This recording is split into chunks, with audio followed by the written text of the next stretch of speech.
MOD in place. The last government left them in place, and it's almost unknown for an individual veteran to be called to give evidence in such cases. Claire Hammer.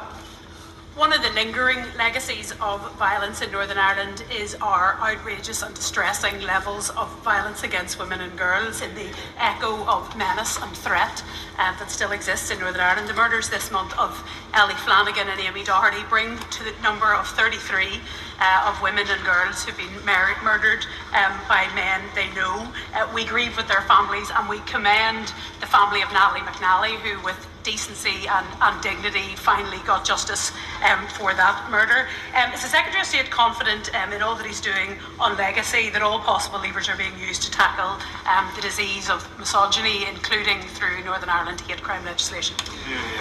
Well, I join my honourable friend in what she says about the recent conviction of the brutal murder of Natalie McNally and the deaths of Amy Doherty and Ellie Flanagan that have occurred. It is a source of enormous sadness, and I would hope shame, that Northern Ireland is the one part of the United Kingdom where it is most dangerous to be a woman when it comes to violence against women and girls. One of the things that we are doing in the Troubles Bill is we are closing the loophole that was contained in the previous government's legislation. There will now be a means of investigating any sexual-related offences that occurred during the period of the Troubles. If they meet the threshold for investigation by the Commission will investigate, but otherwise, once the bill is passed, it will fall to the PSNI to look into the case. Chris Spence. Thank you, Mr. Speaker. What reassurance can the Secretary of State give me and my constituent in Harlow that the health and well-being of veterans will be taken into account if they are required to give evidence to the Commission or coroners? Well, we've already made that clear in the protections that we have announced that are contained within the bill, including the right to give evidence remotely, application for anonymity, and no cold calling, and they have been welcomed by veterans that we're planning to put them in place. Alex Burkhardt, Shadow Secretary of State. Thank you, Mr. Speaker. And the Secretary of State says there's no such thing as vexatious prosecutions. I think he would do well to remember the cases of Phil Shiner. In 1991, the SAS shot and killed 3 members of the IRA's East Tyrone Brigade in Cope. The coroner originally found that the soldiers' use of force was reasonable and proportionate, and that the IRA men in question had the intent to murder. A judicial review was brought against these findings, but in October last year, it was thrown out by the High Court in Belfast, with the judge saying that the case was, and I quote, ludicrous and utterly divorced from reality. This morning, we hear depressingly that that case is to continue 35 years after the incident and after the soldier in question has been investigated for years. How can the Secretary of State think that this is right? Well, any citizen of the United Kingdom, as the honourable member is well aware, has a right to bring a judicial review against any decision that has been made. It is for the courts to determine that. I would join with him, having seen what the original judge said in throwing out the case, that given the fact that the inquest found that the use of force in that case was lawful, perhaps it's not surprising that the judge threw out as having no merit whatsoever. If the case is continuing, we will have to leave it to the judicial process to decide what happens, but I have confidence in our courts. Alex Burke. Look, doesn't this case absolutely exemplify why the government's solution is entirely wrong? It reopens the door to vexatious litigation, which allows our veterans to be dragged through the courts, even when the courts themselves say that the case is ludicrous. And it also exposes the absurdity of the fact that legal aid is paying for these challenges against our veterans. We are all literally paying for lawyers to bring vexatious litigation against our troops. The government seems rightly to have paused its bill. Will it please use this opportunity to think again and take a new approach which guarantees that there are genuine protections for those who served? Well, there I can assure the honourable gentleman there will be genuine protections. On the question of legal aid in Northern Ireland, that is a matter, as he well knows, for the Northern Ireland Executive. Given the case that he has cited, I was not aware that the last government at any point considered removing the right to bring judicial review against any decisions at all. If he's now advancing the argument that judicial review should not be available in certain cases, well, I would say good luck to him, because it is a foundation of our legal system. Paul Cullen, Liberal Democrat spokesperson. Thank you, Mr. Speaker. On a recent visit to Northern Ireland, I met with numerous stakeholders, including veterans, victims and survivors, all of whom are seeking justice. Yet I fear both the former Legacy Act and the current Troubles Bill conceive of justice too narrowly, by the constricting lens of lawyers preoccupied with criminal sanctions and civil compensation. Stakeholders want answers, not retribution. That is why I've tabled amendments to the Troubles Bill to formally provide the option of a restorative justice pathway for the many victims of the Troubles who simply want to know what happened.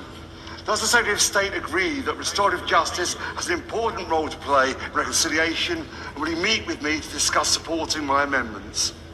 Secretary of State. Well, I'm always happy to meet with the honourable gentleman, and the House will have an opportunity in due course to consider the amendments that he has put down. Most of the victims that I've met, I'm sure that the same is true for the victims and families that he has met, are looking for answers. Most of them recognise that with the passage of time, the prospect of prosecutions of anybody are diminishing rapidly, and the purpose, part of the focus of the Commission, is to help those families to find answers. How families are then reconciled to the terrible loss that they have suffered, in the end, it will be for each family to find their own way of doing that. Gavin Robbins. Mr. Speaker, the Secretary of State and the Labour government promised the people of Northern Ireland that they would repeal and replace the Legacy Act. They have not. They promised through this 2-year extended parliamentary session that they would deliver legislation that attained support across the community. They have not. It is delayed at the moment because of discord amongst his own benches. What does he say to the victims of Northern Ireland who want to see progress? Well, I say very simply that the government is keen to progress this. It is a very complex, as the right honourable gentleman knows, it's a very complex piece of legislation, because in part it is having to fix the mess that the Legacy Act 2023 left with this government to deal with. I make no apology for taking time to make sure that we get the legislation right, because as he knows, this is the last best hope we have. Gavin Robbins. The Northern Ireland Affairs Select Committee has just heard from the Chief Constable of the PSNI, John Boucher, who indicated that he, the Secretary of State, has put in a claim to Treasury for an additional hundreds of millions of pounds to fund the Legacy Commission, but yet the PSNI has nothing. They have £200 million of civil liability cases with them. They have no resources to progress. Even if they were asked for information, they couldn't provide it. Does he recognise there's a legacy funding deficit within the PSNI, and will he too similarly seek money for them? Well, I would say to the right honourable gentleman that the creation of the Legacy Commission took away from the PSNI some 1,000 cases. 1,000 cases that it fell to them to investigate, and that cost has been transferred to the Legacy Commission. Whoever is investigating them, whatever the system is, they will have to be looked into, and when they are looked into, disclosure will be required. Paul Forster. Question number 3, Mr. Speaker. Secretary of State. Thank you very much indeed, Mr. Speaker. With permission, I will answer questions 3, 10 and 11 together. On the 10th of April, we will celebrate the anniversary of the Good Friday Agreement, which nearly 30 years ago brought an end to the Troubles and enabled Northern Ireland to establish a power-sharing government.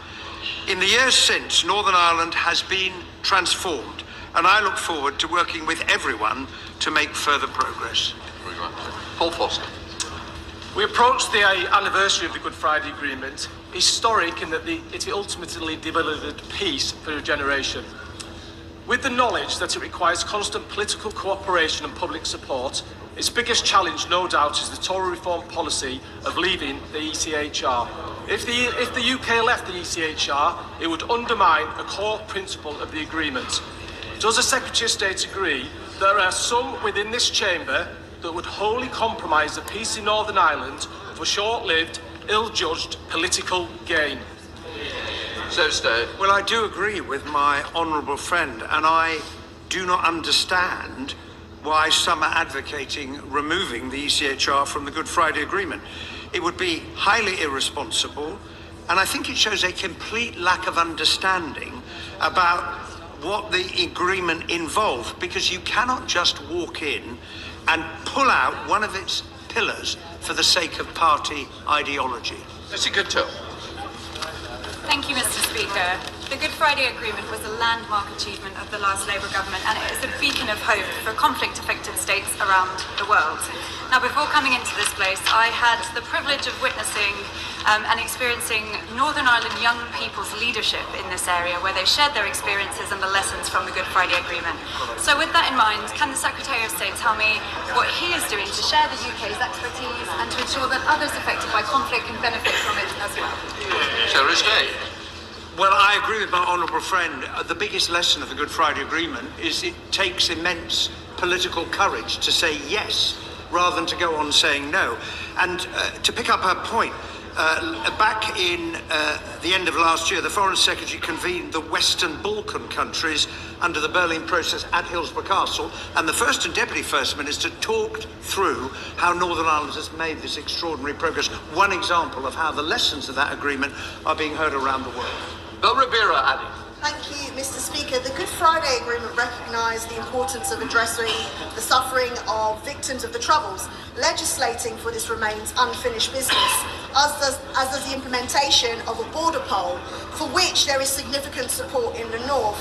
As we approach the anniversary, does the Secretary of State agree that it's time to take action on both? Secretary of State. I say to my honourable friend that the provisions relating to a border poll are very clearly set out in the Good Friday Agreement. There is one criterion that governs such a decision. There is no evidence at the moment that there is a majority for a constitutional change in Northern Ireland, and I commit to the House that I've done before, I will uphold in letter and spirit that bit of the Good Friday Agreement. Yeah. Sir Julius. Speaker, could I add to the tributes paid to the table clerk? In all of the advice he's given in the last 40 years, he gave particularly good advice on the meaningful vote, which left many of us traumatised, but he developed a great expertise in. As we celebrate the Good Friday Agreement, can I urge the Secretary of State to be crystal clear to the Northern Ireland Assembly and Northern Ireland politicians that there's going to be less money coming from GB. There needs to be revenue raising, and there needs to be a sole focus on economic growth for the next session of the Northern Ireland Assembly. Secretary of State. Well, I agree with the right honourable gentleman that economic growth is the answer to many of the questions that the Executive and the Assembly are facing. Northern Ireland, with its dual market access, has an extraordinary opportunity, along with its innovation and ingenuity. Being in government requires taking difficult decisions with the money you've got. We're giving a record settlement to the Executive. They have to decide how to spend it most effectively. Jim Ellis. As the Secretary of State talks up the Belfast Agreement, he of course ignores the fact that its primary pledge of no constitutional change without consent has been trashed by the Windsor Framework, in that Article 6 of our Acts of Union, no less, has been suspended, and Northern Ireland in 300 areas is subject to foreign jurisdiction. That is constitutional change without consent. And more than that, the guarantee of cross-community support was removed in order to force through the 4-year extension of the protocol. So, surely the Secretary of State should realise that the Belfast Agreement has been hollowed out in order to promote the nationalist agenda, which he seems so ready to embrace. Well, I don't accept the argument that the honourable gentleman advances, either in relation to the Good Friday Agreement. When it comes to the Windsor Framework, those who advocated to leave the European Union didn't think about the consequences to entities, one open border, how you're going to ensure that goods that cross the border meet the rules of the respective entity. And that is what the Windsor Framework is seeking to do. But the government is negotiating an SPS agreement with the EU, which has been widely welcomed by all parties across Northern Ireland. Campbell.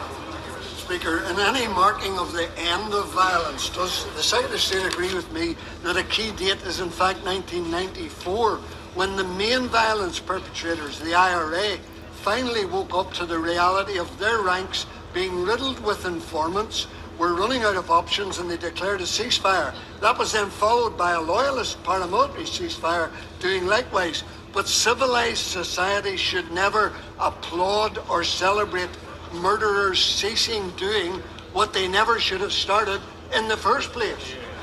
Well, I say to the honourable gentleman, there was always an alternative to violence, always an alternative, and that recognition was finally reached when the Good Friday Agreement was negotiated and signed, and Northern Ireland has seen the benefit since. And it shows, as I indicated earlier, instead of saying no, which happened repeatedly on all sides, when you're finally prepared to compromise in the interests of peace, enormous benefits flow, in this case to Northern Ireland and elsewhere in the world. Thanks, Easton. Question number 4, Mr. Speaker. Start. Mr. Speaker, we are indebted, all of us, to the men and women who serve in our police force, who day in, day out work to keep our communities safe. I know the PSNI purchased the site in the Honourable Member's constituency last year. He will obviously know that policing and justice is devolved, so the next steps are for the PSNI and the Executive to discuss a way forward. Thanks, Easton. Would the Minister agree that policing in Northern Ireland has consistently showcased excellence with some of the most courageous public service anywhere in the UK? And that the development of a new police college on a 54-acre site at Hollywood represents a unique opportunity to build the expertise? Would he agree to a site meeting with me to discuss funding opportunities to develop that policing college in Northern Ireland? No problem. Minister. I would be very happy to join the Honourable Member at that visit. He makes his case very powerfully. He pays rightfully tribute to the brave men and women who serve in our police, and I'm sure the Executive will have heard his case for the PSNI as well. Douglas McAllister. Question number 5, please, Mr. Speaker. Secretary of State. Northern Ireland will directly benefit from the spring forecast, with almost £390 million in additional funding to the Executive over the next 3 years, including £231 million in 2026-27. This is money the Executive could use to deliver on its priorities, including the transformation of public services and promoting economic growth. Douglas McAllister. Thank you, Mr. Speaker. The £379 million in Barnett consequentials announced by our Chancellor earlier this month is on top of the £370 million of extra funding announced in the budget, all in addition to the £19 billion of funding settlement announced at the spending review. So does the Minister agree with me that this record level of investment, and it's now for the Executive to produce a balanced multi-year budget that will deliver for the people of Northern Ireland? I do agree with my honourable friend. The government's taken a decision to enable, if the Executive wishes to do so, to agree a multi-year budget. Discussions are taking place. We've had the open book exercise, and I hope that the Northern Ireland Executive, given those considerable additional resources, will be able to find a way forward. Sammy Wilson. As a result of the government's mismanagement of the economy, the spring statement forecast that economic growth would go down, wage growth would go down, and also that we would have an increase in inflation, all of which will hit Northern Ireland more severely than other parts of the United Kingdom. Yet the government refuses to do anything about the massive costs of the Windsor Framework, and has imposed from the 1st of July carbon taxes on sea transport across from GB to Northern Ireland, which will hit our economy even harder. Why is the government ignoring the real issues facing the Northern Ireland economy, both through its actions and its inactivity? Go through. Secretary of State. I don't accept the right honourable gentleman's characterisation of what the government is doing. It has brought economic stability to the country after the disaster of the previous government. It has given record support to the Northern Ireland Executive, and we are working through our negotiations with the EU to reduce the impact of the Windsor Framework. The SPS agreement, as I said a moment ago, widely welcome across Northern Ireland, is a really good example of that. Yes. Chair of the Select Committee, Tony Antoniazzi. Mr. Speaker, while this funding in the spring statement is welcome, the Secretary of State told us that he was looking at alternative sources for funding of the charity sector because of the disappointment in Northern Ireland over the local growth fund split of 70-30. Could he update the House on his conversations? Yes, I am working very hard together with the voluntary sector and I hope the Executive to find a way forward. There is £9 million available in resource to fund those schemes from the 1st of April. I held a meeting to encourage the voluntary sector to apply for a bid to Peace Plus, and with the considerable additional resources that have been made available to the Northern Ireland Executive, it is open to them to make a contribution so that the economic inactivity programmes, which we all value enormously, can continue. Ireland Office and Treasury are doing an open book exercise on all departments of the Northern Ireland Executive and how they're spending their block grant allocations. Will the Secretary of State commit to publishing any findings that they find? It will be a report from the Treasury to the Northern Ireland Executive. It is for the Executive to take the decision, but I say from this dispatch box, I would welcome its publication. Mike Wood, Shadow Minister. Mr. Speaker, hospitality adds nearly £2 billion to Northern Ireland's economy, supporting more than 75,000 jobs. But last year, more than 2,000 hospitality workers in Northern Ireland lost their jobs. So does the Secretary of State agree with Unite the Union, of which I know he's a member, that this is the result of the government's disastrous national insurance rises? The national insurance rise decision that the Chancellor took in her first budget was necessary because of the woeful economic legacy left to this government by its predecessor. And if the honourable gentleman is not prepared to recognise that very basic fact, he's not been paying attention.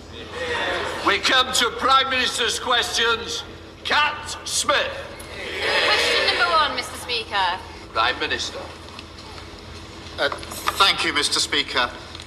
An attack on Britain's Jewish community is an attack on all of us. And Mr. Speaker, I'm pleased to say that London ambulances have now replaced the Hatzola ambulances and that the NHS will pay for the permanent replacements. We're also accelerating our social cohesion plan to strengthen our British values of tolerance, decency and respect. Mr. Speaker, we're also strengthening our communities by extending Pride in Place, announcing the locations of 7 new towns and delivering over 300 new school-based nurseries. This is investment in our high streets, more homes and action to support working people with the cost of living. Mr. Speaker, today we will also celebrate the installation of the new Archbishop of Canterbury. It's a key role in our national life, and I wish her every success. This morning I had meetings with ministerial colleagues and others. In addition to my duties in this House, I shall have further such meetings later today. Thank you, Mr. Speaker. And I'd like to thank the Prime Minister for the £47 million that this government has given to Lancashire County Council to repair potholes. However, my constituents still feel like they need a moon buggy to navigate the streets of Lancashire. So would you agree with me that the reformed councillors at Lancashire County Council are clearly wired to the moon if they think they're making effective use of this £47 million? Well, can I extend my sympathy to residents in Lancashire who have been utterly failed by their reformed county council. And Mr. Speaker, it's the same picture across the country. In Kent, Reform are cutting social care. In Worcestershire, they're hiking council tax by 9%, despite promising lower taxes. In Staffordshire, the scandals and infighting have been so bad, the Reform are on their 4th leader in 11 months. It's a warning to the whole country. Reform have nothing to offer but chaos, grievance and division. Opposition, Kemi. Thank you, Mr. Speaker. I asked the Prime Minister 6 questions last week, and he didn't answer a single one. He has a duty to this House, Mr. Speaker, to answer the question. Let's see if he can do better this week. I'll start with a simple one. Will the Prime Minister approve the licenses for Rosebank and Jackdaw gas fields in the North Sea? Prime Minister. Mr. Speaker, under statute, that is a matter for the Secretary of State, as she knows, because it's the same arrangements that were in place under the last government. Licences were granted, they were then struck down because of the defects in the process of the last government. But, Mr. Speaker, oil and gas is coming out of the North Sea 24/7. It will be part of the energy mix for many years to come. We fully support all existing oil and gas fields throughout their lifespan, and in November we made changes to extend to allow neighbouring fields to be exploited. But we need to take control of our energy prices. The only way to do that is through renewables. The party opposite used to make that argument. One of their senior figures in 22 said this: it's investment in nuclear and renewables that will reduce our dependence on fossil fuels and keep our consumer costs down. Who was that senior figure? The leader of the opposition.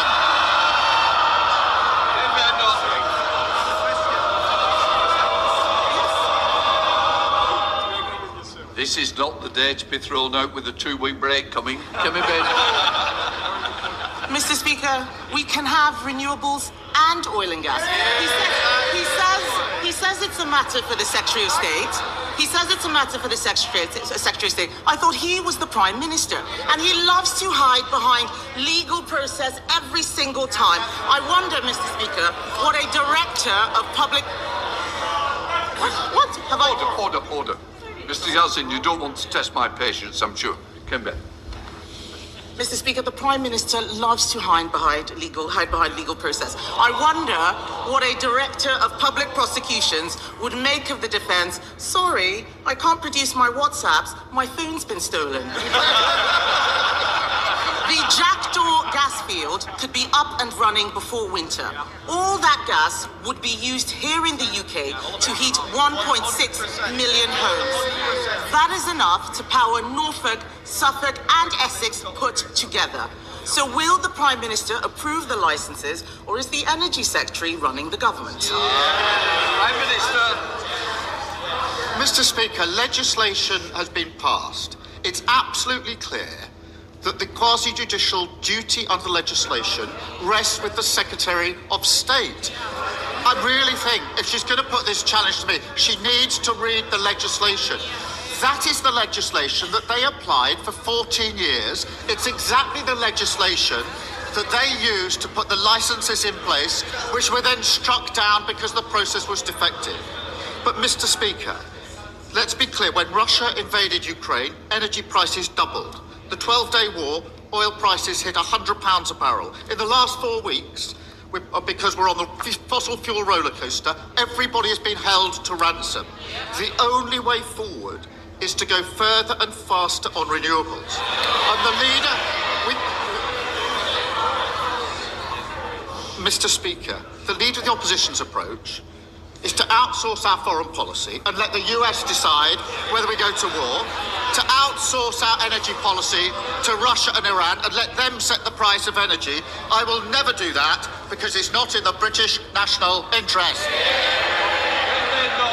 Mr. Speaker, he is hiding behind so many people. He is the Prime Minister. He can make this decision today.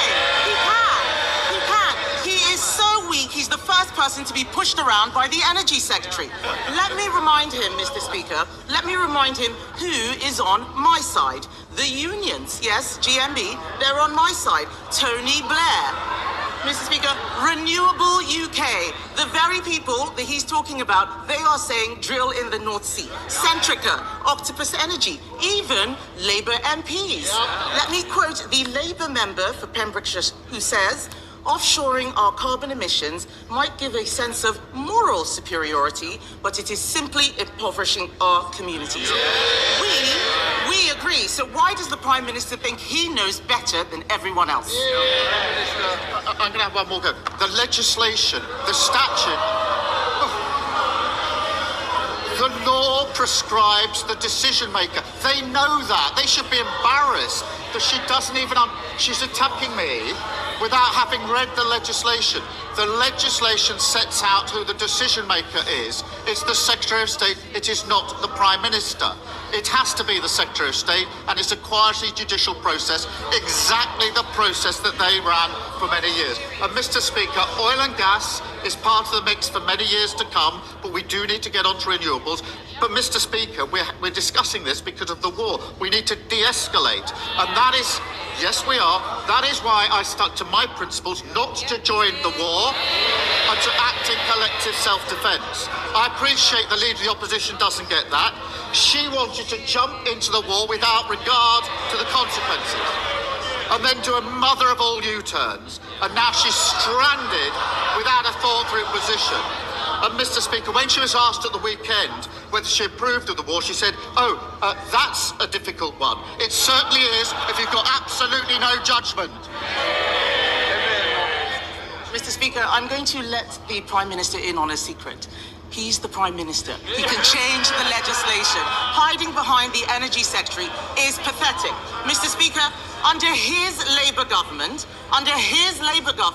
we buy half the gas we use from Norway. Last year, Norway's Labour government drilled 49 wells in the North Sea. That's what Norway's Labour government did. How many did Britain drill? 0. For the first time since 1964, under his government, Britain drilled no wells. Why is energy security the right policy for Labour in Norway, but the wrong policy for Labour in Britain? Mr. Speaker, so now our attack is if you changed and passed some different law, you could take the decision, which she's challenged me today for not taking. It's absolutely ridiculous. Now, all that would do is to slow the process down. Oil and gas is coming out every day. There's a mix of that and renewables. But it's really important, Mr. Speaker, the most important thing to get energy security is to ensure we de-escalate this war. I know where I stand on this.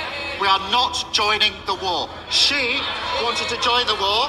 She didn't think through the consequences, and now she doesn't know where she stands on the most important issue facing this country at this time. Mr. Speaker, the Norwegian Prime Minister is doing what is right for his country. If only our Prime Minister would do the same. Stopping all new drilling in the North Sea was a reckless promise when he made it before the election. In the middle of a global energy crisis, it is catastrophic. Experts are predicting a £300 rise in bills in July. Approving new licenses would show he was serious about cutting bills. Why won't he do it?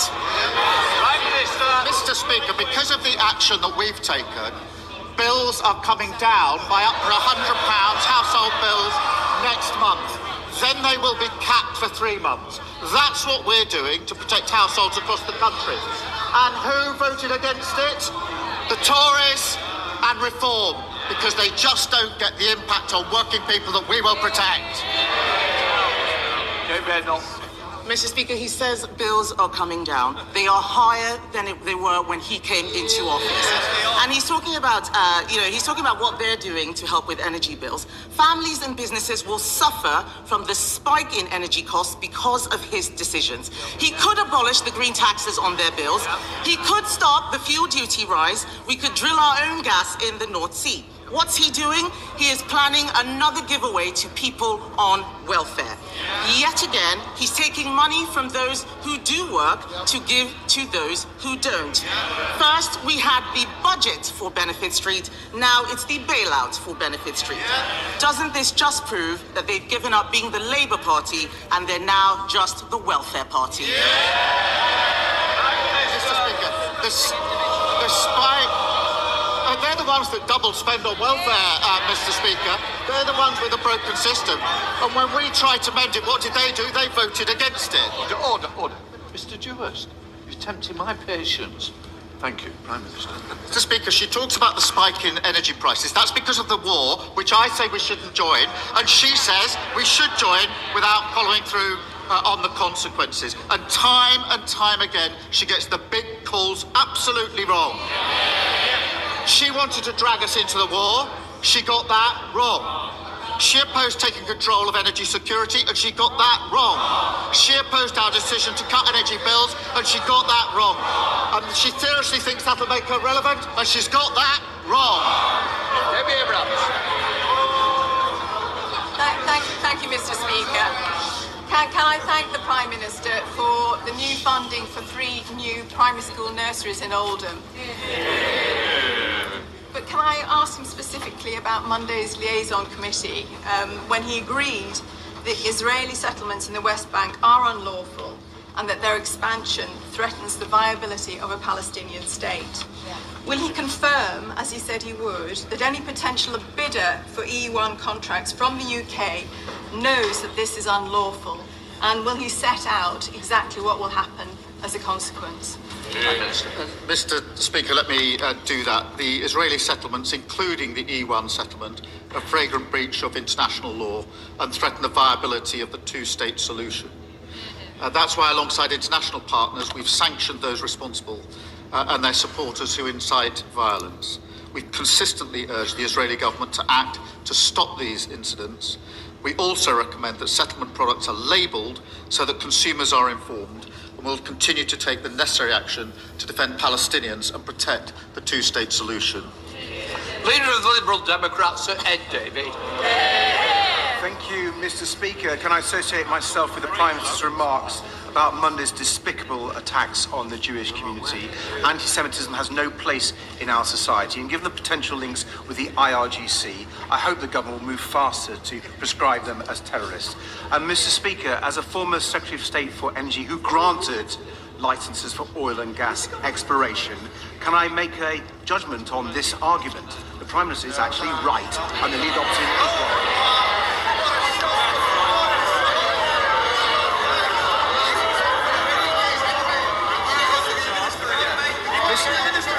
Mr. Speaker, the law is clear, and I believe in the rule of law. Mr. Speaker, just before President Trump posted about his supposed negotiations with Iran on Monday, traders made hundreds of millions of dollars of extra bets on oil futures. This looks like Donald Trump giving his mates insider information so they can make themselves richer, while his illegal war in Iran makes everyone else poorer. This looks like corruption of the very worst kind. Does the Prime Minister share my fear that Trump is making his war decisions based on what enriches himself and his friends rather than what makes peace in the Middle East? Prime Minister. Well, can I thank him for his verdict? At least he's read the law that she obviously hasn't read. But Mr. Speaker, in relation to the traders, we've seen the activity there. What I can say is that all of my decisions are based in the best interests of our country, and that's why I've decided that we will not get dragged into the war, unlike the leader of the opposition, and I've decided we will act in collective self-defence of ourselves and our allies. And so I comment on my actions, and they're the principles behind my actions. Red David. Mr. Speaker, if Trump's war pushes up energy bills by £500, the chances very narrow plans simply won't cut it. And while I don't fall for the crocodile tears of the leader of the Conservatives, who cheered on this illegal war without a thought for the impact on people's energy bills, and the government is right to reject repeating Liz Truss's blanket check approach. But, Mr. Speaker, the government can't ignore the millions of families who don't get benefits, who already face a cost of living crisis. So can the Prime Minister at least guarantee to all those families and pensioners that he won't let their energy bills go up by £500 this year? Let me say my verdict. He's right about the Leader of the Opposition wanting to join the war, and she's wrong about that. At least he's read the legislation that I'm being challenged on. It does help. It does help. At least he's right.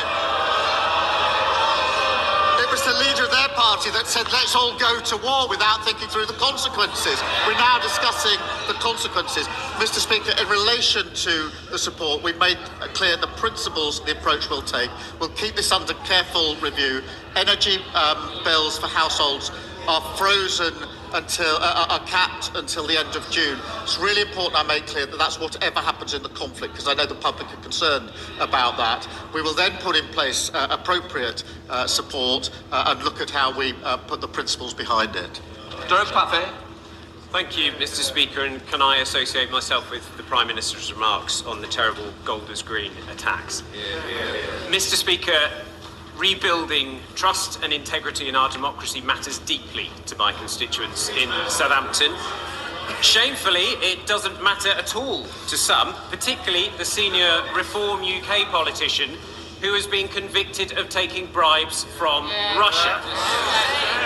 Does the Prime Minister agree that there has never been a more urgent need to defend our country from hostile forces who would try to undermine our democracy?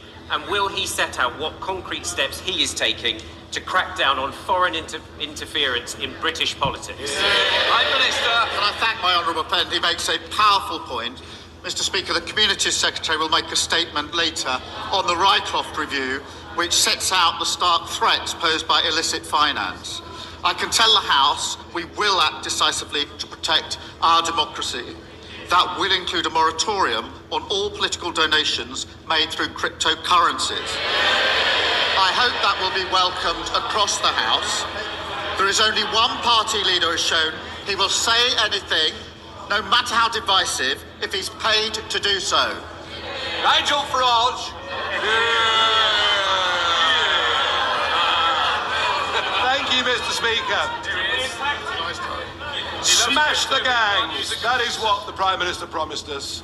Trust me, I will stop the boats from coming. But 70,000 later, and 1,000 in the last week, and too many young men that pose a threat to national security.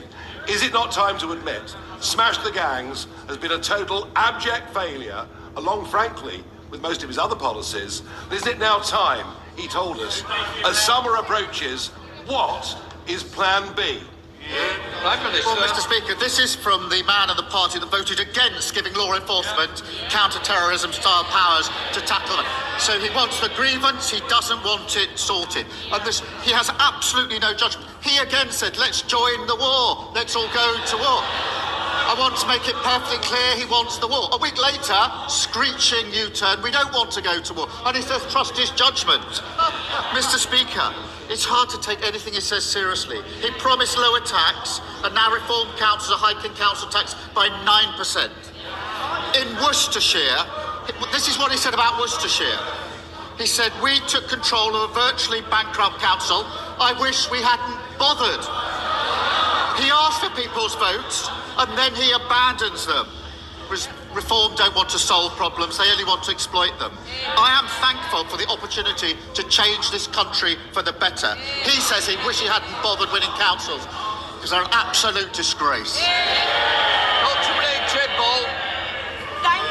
Thank you, Mr. Speaker. Can I thank the Prime Minister for the £35 million of funding announced this week to transform Crucible Theatre and keep the world...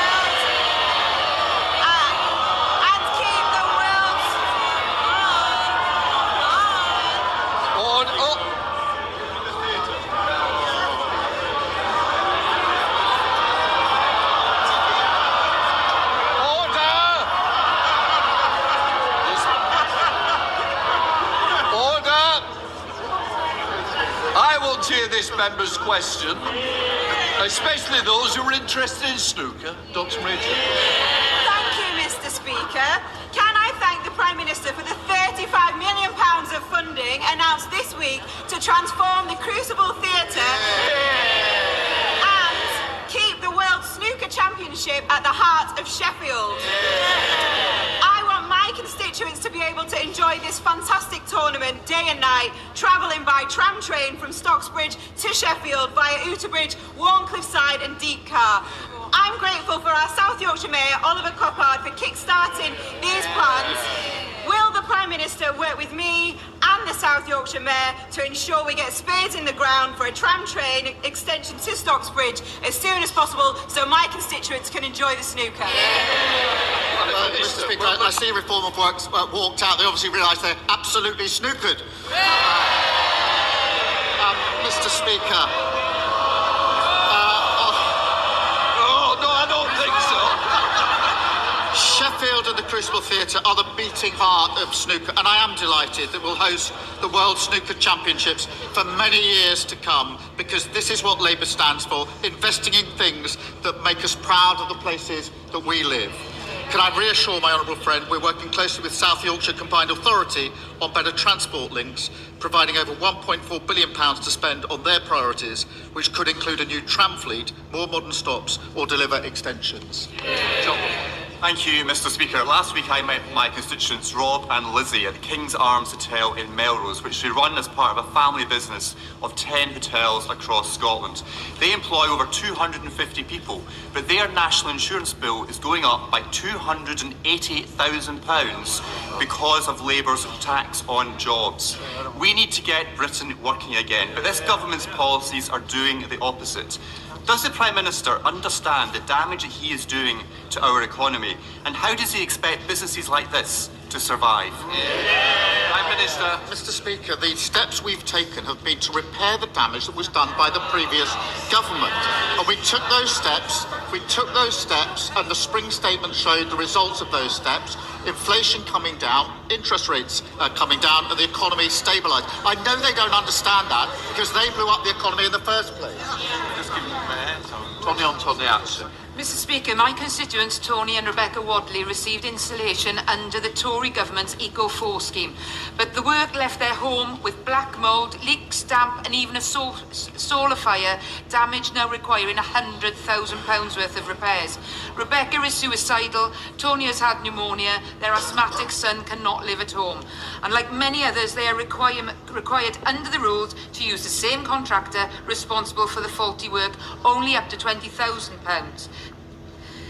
Now, will the Prime Minister commit to overhauling this broken system so that my constituents and many others can receive fully funded repairs carried out by a competent builder? Prime Minister. Mr. Speaker, an independent audit of the previous government's failed insulation schemes show unacceptable levels of failings. We've acted to make sure poor quality installations are fixed.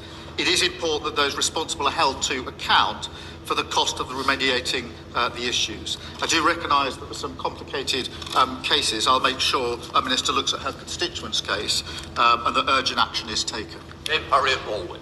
Thank you, Mr. Speaker. Now, the Prime Minister says that he's concerned about the cost of living.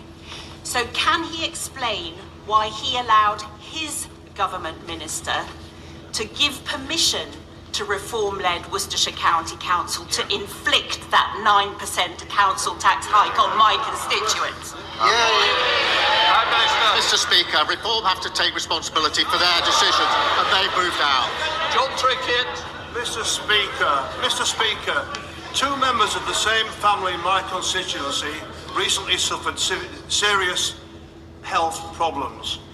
The NHS was there for them, as you would expect, and they're both hopefully now on the road to recovery. But the recently departed honourable member had a different idea, that we should have an insurance-based health policy, an American-style policy, and that family, whose cost would have been $1.2 million, would have been crucified financially by what happened. So will the Prime Minister take the opportunity to say that our principles on the NHS are that it's universal for everybody, that wealth does not give you privileged access, and that this is a public service, not a private service? Prime Minister. I'm deeply sorry to hear about the case that he raises. We are the party of the NHS, and we will always fight to ensure that it remains free at the point of use. Mr. Speaker, we inherited an NHS on its knees. but we are seeing progress. Waiting lists are down, patient satisfaction is improving. We got the best ambulance response times for half a decade. There's much more to do, but we're delivering the investment that's needed, and it was opposed by who? The Tories and the now departed Reform. Thank you, Mr. Speaker. My constituent, Susan, suffered horrific, unimaginable, lifelong injury from a pelvic mesh implant. She lost her business, her marriage, her health, and lives in constant 24-hour pain. I'd like to congratulate the new Minister for Public Health on her appointment after her tireless campaigning on this issue, which has clearly been recognised.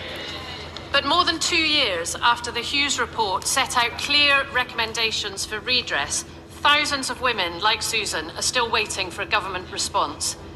So can the Prime Minister tell Susan and the thousands of other women like her how much longer they will have to wait? Minister. Can I thank her for raising Susan's case, and it's really important that she does so, and I'm deeply sorry for the enduring harm that patients have suffered. Ministers have met campaigners and the Patient Safety Commissioner to discuss their recommendations, and I can assure her we will provide a full response to the Hughes report recommendations at the earliest opportunity. And I'm happy for ministers to update her on the actions we've taken and to discuss the particular case that she's raised with me. Dr. Alison-Gotland. I recently met with Graham and Malcolm, who bravely shared their lived experience of addiction to monkey dust, a synthetic cathinone causing significant problems in Stoke-on-Trent. They shared their challenges to recovery caused by a lack of joined-up working between local services, including mental health and housing. I am now setting up a task force to address these gaps and to learn from excellent local projects such as Sphere. Will the Prime Minister meet with me to discuss how, together, as a country, we can tackle this pernicious drug? Can I thank her for her work? She's right to highlight the growing threat posed by dangerous synthetic drugs. Alongside deploying new detection methods at the border to seize drugs, we're investing in better mental health support and drug addiction treatment with almost 26 million for Stoke-on-Trent. I'll ask the Health Minister to discuss her important work with her. Peter Fortune. Thank you very much, Mr. Speaker. And as we move towards the Easter recess, I'm sure the Prime Minister's thoughts are turning to the miracle of resurrection. But constituents in Bromley and Biggin Hill have asked me to resurrect something, and that is cash in shops. 1 in 7 shops in the last year has moved to a cashless organisation, which risks leaving behind those on low income or the elderly. And indeed, we've heard today of the risk of moving to digital devices for our economic liberty, as mobile phones could be lost or stolen or other. So what is the Prime Minister doing to ensure that nobody is left behind in a cashless society? Well, it is really important that nobody's left behind in a cashless society. The vast majority are moving online, but we need to remember that some don't want to or can't, and we have to make sure there's provision in place for them as well, and I'm grateful to him for raising that. Thank you, Mr. Speaker. This government has shown that it takes seriously the issues of justice and violence against women and girls. In my constituency, I have been made aware of a case where 2 children of a convicted paedophile have been trying to change their surname, but can't because both parents have to agree. They are caught in a trap, not of their own making. Will my right honourable friend agree to meet with me and all the relevant minister to hear how the legal system is denying justice to these children and what we can do about it? Thank you. Can I thank him for raising this? And it is shocking and horrifying to hear what these children have to go through. I'm absolutely clear in my mind that should not be happening. And I can inform you, I've instructed the Justice Ministers to look at what they can do. They are going to review the payments and see what else they can do. And so I'm really pleased he's raised this, so we can now act on it, and I'll make sure that he gets the meeting that he's asking for.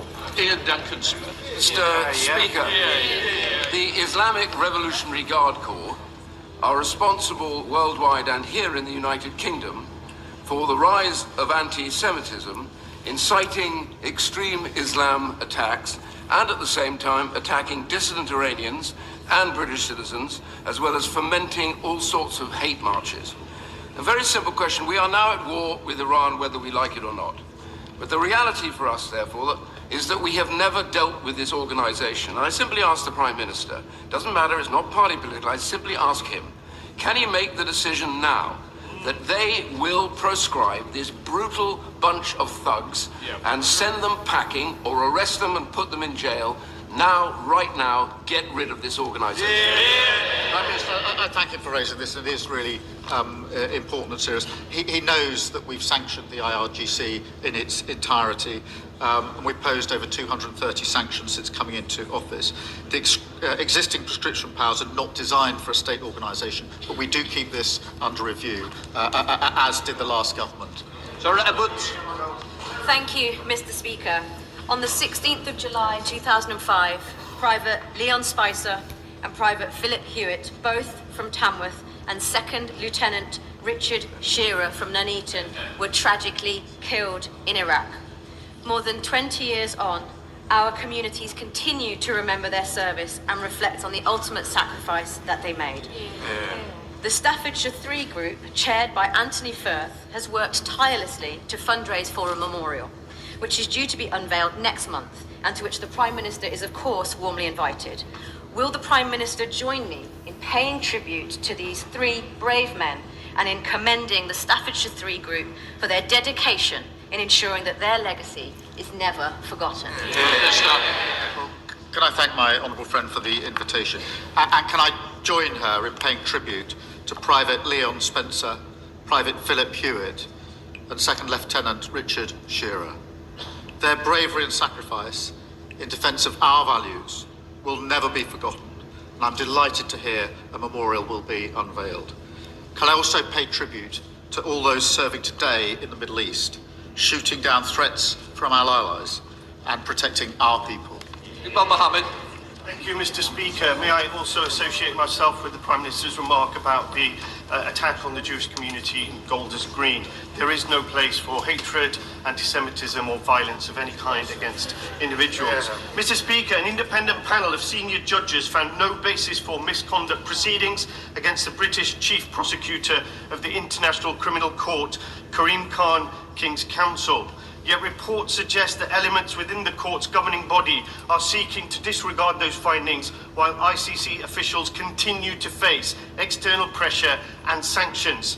Therefore, given the UK's commitment to the rule of law and as a human rights lawyer himself, what steps will the Prime Minister set out to defend the independence of the ICC and to support British nationals carrying out international judicial roles? Prime Minister? I'm not going to comment on the internal proceedings of the court. As he knows, we support the court. We are party to the treaty and there are legal obligations that flow from that. Thank you, Mr. Speaker. In my constituency of Southend Western Lee, we have a cohesive and diverse community with a significant Jewish population and a thriving Muslim community and many others from various different backgrounds, all living together and supporting each other. I was therefore appalled to learn of the arson attack against the Jewish community in Golders Green this week, and I'm deeply concerned at the Shadow Justice Secretary's outrageous comments last week about the community iftar in Trafalgar Square, seemingly supported by the leader of the opposition. Can the Prime Minister assure me and my worried constituents that he and his government will do all they can to stamp out hate and hate speech in our communities?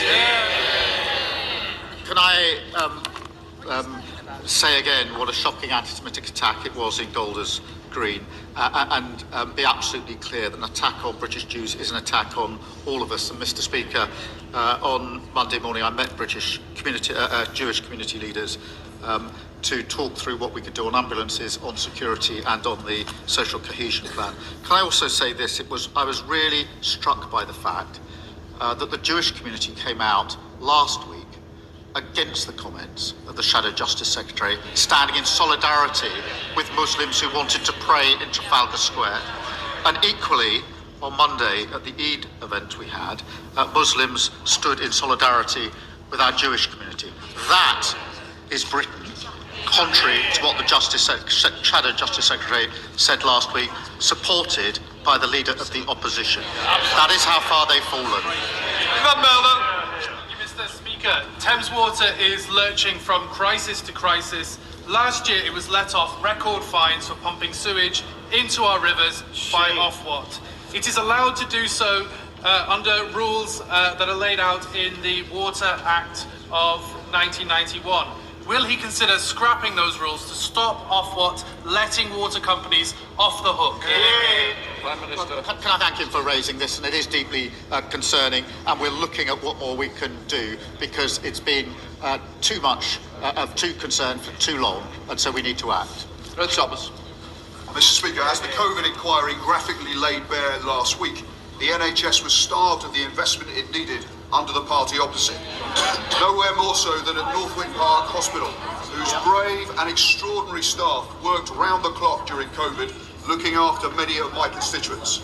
Given the very welcome substantial investment that the government has committed to improve the NHS, will my right honourable friend encourage the Health Secretary to support plans for a new intensive care unit at Northwick Park? Prime Minister. The COVID report is a stark reminder, Mr. Speaker, of the extraordinary efforts of health workers to keep this country safe. We are delivering record investment and reform that our NHS needs.